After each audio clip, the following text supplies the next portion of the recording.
स्वागत है आपका अपने YouTube चैनल में जिसका नाम है मोटिवेशनल दोस्त।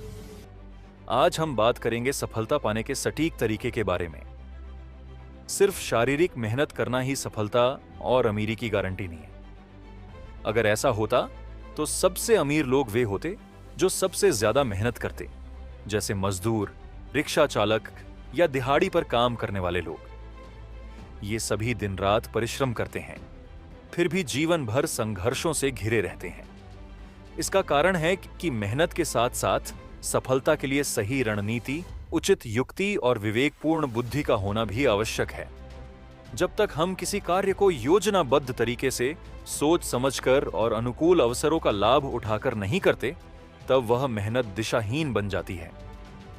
वहीं जब कोई व्यक्ति थोड़ी मेहनत के साथ सही दिशा, यथोचित योजना और अपनी बौद्धिक क्षमता का प्रयोग करता है, तो वह अपेक्षाकृत कम प्रयास में भी बड़ी सफलता हासिल कर सकता है।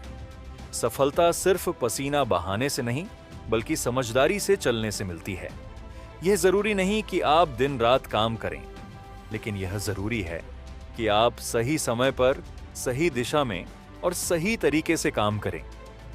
इसलिए जीवन में यदि आप सच में आगे बढ़ना चाहते हैं, तो केवल परिश्रम पर निर्भर न रहें, बल्कि उस मेहनत को बुद्धि, रणनीति और युक्ति की दिशा दें। यही संतुलन ही आपको असली सफलता और समृद्धि तक पहुंचाता है। हम इसे एक कहानी के माध्यम से अच्छे तरीके से समझ सकते हैं। एक समय की बात है, उत्तर भारत के एक छोटे से गांव में दो दोस्त रहते थे, अर्जुन और बोधे। दोनों बचपन से साथ पढ़े लिखे, पर दोनों का जीवन को देखने का नजरिया बिल्कुल अलग था। अर्जुन दिन रात मेहनत करता, खेतों में पसीना बहाता, लकड़ियां काटता, पशुओं की सेवा करता। वह मानता था कि मेहनत ही सब कुछ है। वहीं बोधे थोड़ा शांत स्वभाव का था। वह सोचने में समय लगाता, रणनीति बनाता और तभी काम करता। एक दिन गांव में घोषणा हुई कि नगर सेठ एक नई फैक्ट्री खोलने जा रहा है और उसे एक प्रबंधक की जरूरत है। जिसने भी खेती में सबसे अच्छा उत्पादन दिया, उसे नौकरी मिल जाएगी। अर्जुन ने यह सुनकर और भी कड़ी मेहनत शुरू कर दी। दिन में 16 घंटे काम करता, मिट्टी को बार बार जोतता, बिना सोचे समझे बीज बोता और हर काम अपने हाथ से करता। बोधि ने पहले अपने खेत की मिट्टी की जांच करवाई, स्थानीय मौसम की जानकारी ली और कम पानी में फलने वाले बीज चुने। उसने ड्रिप सिंचाई लगवाई, जिससे पानी की बचत हो और पौधों को सीधा पोषण मिले। उसने गांव के कुछ बेरोजगार युवाओं को काम पर रखा और खुद सिर्फ योजना बनाकर चीजें नियंत्रित करने में लगा रहा। 3 महीने बाद जब नगर सेठ आया, तो उसने दोनों के खेत देखे। अर्जुन का खेत अच्छा था, पर उसमें थकान और अव्यवस्था दिख रही थी। वहीं बोधि का खेत हरा भरा, व्यवस्थित और कम लागत में अधिक उत्पादन वाला था। सेठ ने बोधि को प्रबंधक चुना।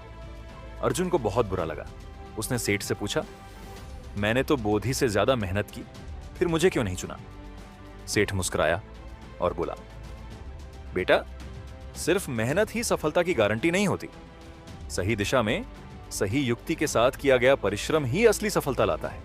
बोधि ने कम मेहनत की, पर दिमाग से की, और यही प्रबंधन की असली कला है।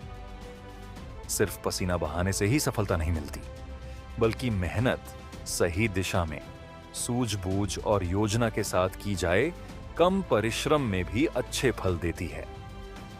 अगर आपने यह वीडियो पूरा देखा है, तो इस वीडियो को लाइक, शेयर और चैनल को सब्सक्राइब जरूर करें।